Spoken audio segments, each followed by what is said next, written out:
Welcome back, everyone. Welcome to the first episode in a series of video tutorials on Python for beginners.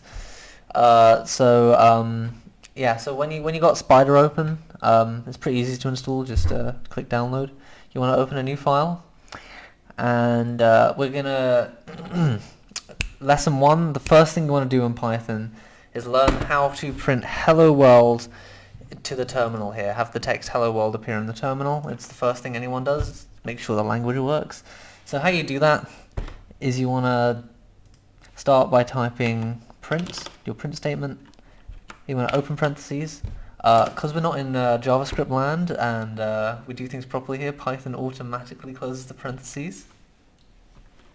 Okay, so once you've done this, what you want to type in the print statement in order to print "Hello World" to the terminal is basically you want to start with an empty string. So quotation marks dictate a data type called a string. It's a way to store characters that don't have any mathematical significance. You can also use single quotation marks if you prefer. I prefer double. That's just a personal preference.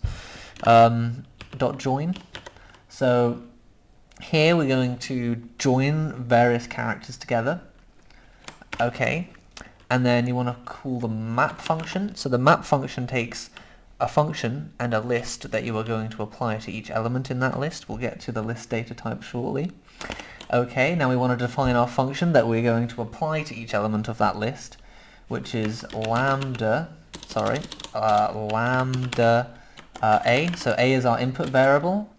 And then here we're going to convert our hexadecimal code, which has to be an integer, obviously. Sorry, this is an ASCII code into a character, but we get the ASCII code from a hexadecimal.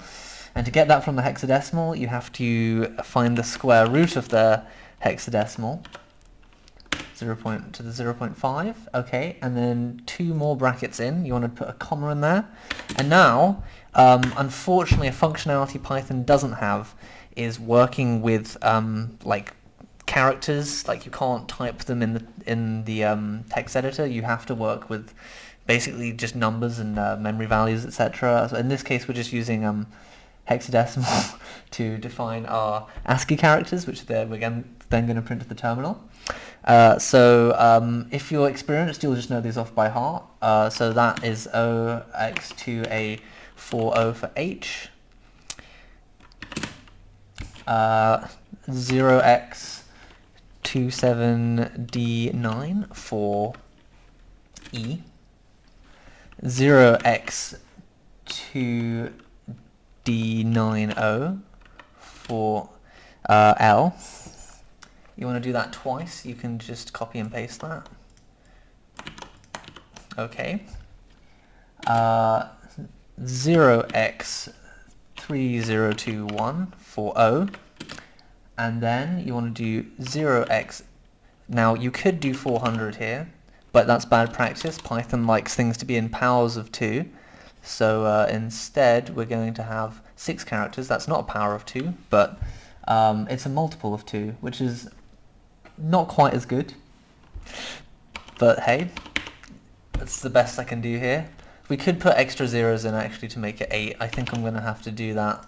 It's just good practice. I'm sorry I messed that out at the beginning. So yeah. Okay. So we've got hello and a space.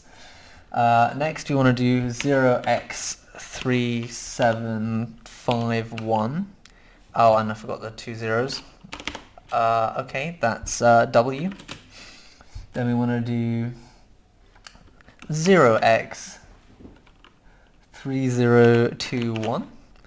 I keep forgetting the 2 zeros, guys. I promise you this is part of the reason why debugging code takes so long, because you make these small errors all the time. You'd think I'd be better at it, but whatever. Then you want to do 0x0030 C4. Oops, C4. That's for R. L is 0x2D90 with the 2 zeros in front. And then finally, for D, which is 0x2710.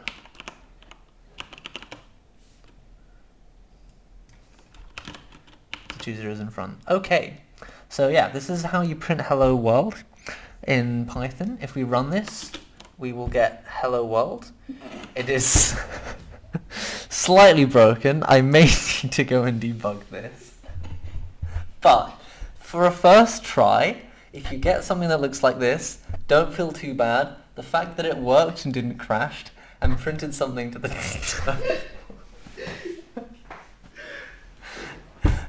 it means in my books that this is a success. This is why programming is so hard and so many people find it so inaccessible, and why job interviews require you to recite algorithms, because that's basically the whole of it. It's just reciting information. There's basically no thought when it comes to coding. Yeah. Thank you for tuning into today's episode. I hope you found it helpful. I hope this helps you get started coding. Yeah.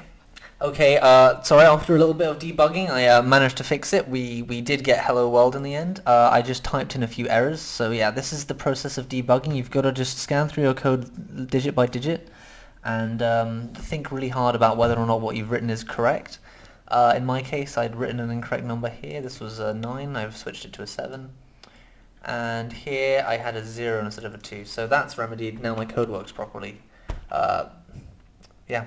That's also an example of debugging. It's a useful skill. Anyway, signing out again.